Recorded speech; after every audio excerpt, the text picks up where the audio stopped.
امام غزالی کہتے ہیں جو بندہ وضو کرتا ہے پانی نہیں تو تیمم کرتا ہے، یہ آگ یا یہ جو مٹی ہے نا جہنم کی آگ کو اس سے بجھا دے گی۔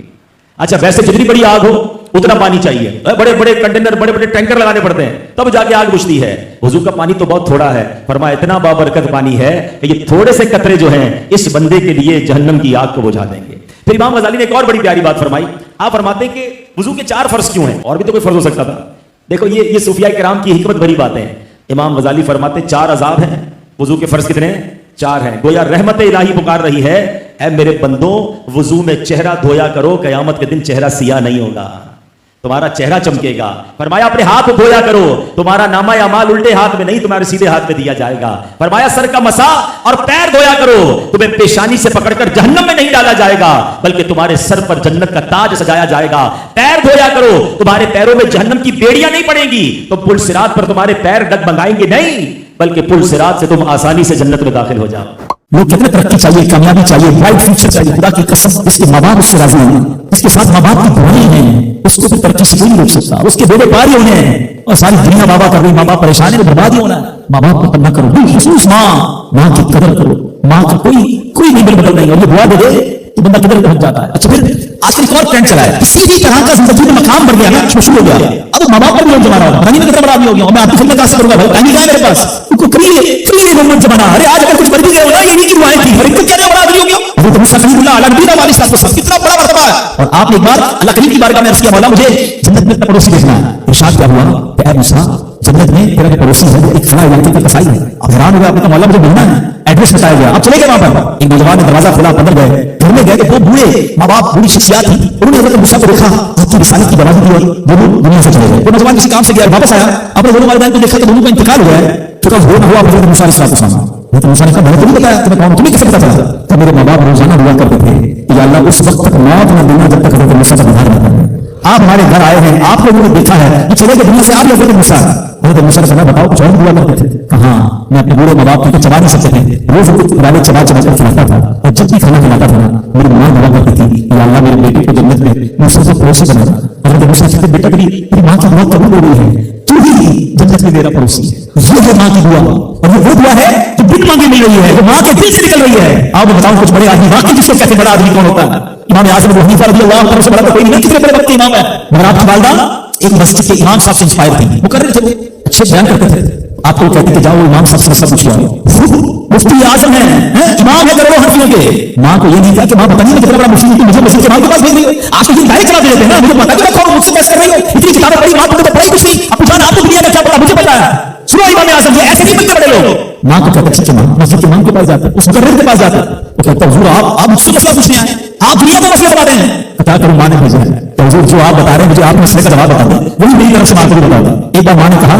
کہ میں خود جا کر پوچھوں، پھر امام اعظم نے منع نہیں کیا۔ اچھا کئی میل کا سفر تھا، امام ابو یوسف کہتے ہیں ہم نے خود دیکھا کوفہ کی گلیوں میں کہ امام اعظم اس خچر یا اس سواری کے لگام تھامے ہوئے ہیں، ماں اس پر سوار ہے اور وہ بازار میں سے لے کے جا رہے ہیں۔ ماں کو یہ نہیں کہا کہ ماں کو مجھے تکلیف دے رہی ہو، وہ میرا شاگردوں کا بھی شاگرد ہے، اس کو کیا پتا جو مجھے پتا ہے۔ اللہ اکبر، ماں جاتی ہیں، مسئلہ پوچھتی ہیں، واپس آتی ہیں، امام اعظم ماں کو کچھ نہیں کہتے۔ یہ ہوتا ہے ماں کی فرمانبرداری۔ آج پوری دنیا ان کی گنگا رہی ہے۔ سیدنا خالد بستانی رضی اللہ تعالیٰ عنہ کتنا بڑا نام ہے، اولیاء کے سردار ہیں، دیکھو ماں کی خدمت کیسے کرتے تھے۔ اپنی والدہ نے صرف کی رات سخت نہیں کیا، اب سے پانی مانگا، حضرت خالد بستانی ماں کے پاس پیالہ لے کر گئے، ماں سو گئی، ماں کے سر میں پیالہ لے کے کھڑے، رات بھر کھڑے رہے، سخت سردی میں پانی تھوڑا سا آپ جو ہیلوں پر گرا تو وہ پانی برف ہو چکا تھا۔ ماں کی آنکھ کھلی، دیکھا خالد بستانی بستر کے کنارے کھڑے ہیں، کہ بیٹا کیوں کھڑے ہو؟ کہ میں آپ کو پانی مانگا تھا، اس لیے کھڑا رہا کہ نہ جانے کب آنکھ کھل جائے۔ اب جب پانی دینے کے لیے پیالہ الگ کیا نا تو وہ برف چندی سی بچ گئی تھی، جب وہ برف الگ ہوئی نا آج سے خون نکلنے لگا۔ حضرت خالد بستانی رحمۃ اللہ علیہ کی ماں نے جب دیکھا کہ بیٹا ساری رات کھڑا رہا اور اس کے ہاتھ میں لہو لہان ہو گیا، حضرت خالد بستانی کی ماں نے پتہ ساتھ کیا دعا دی کہ یا اللہ میں اس سے راضی ہوں، تو اس سے راضی ہو جا۔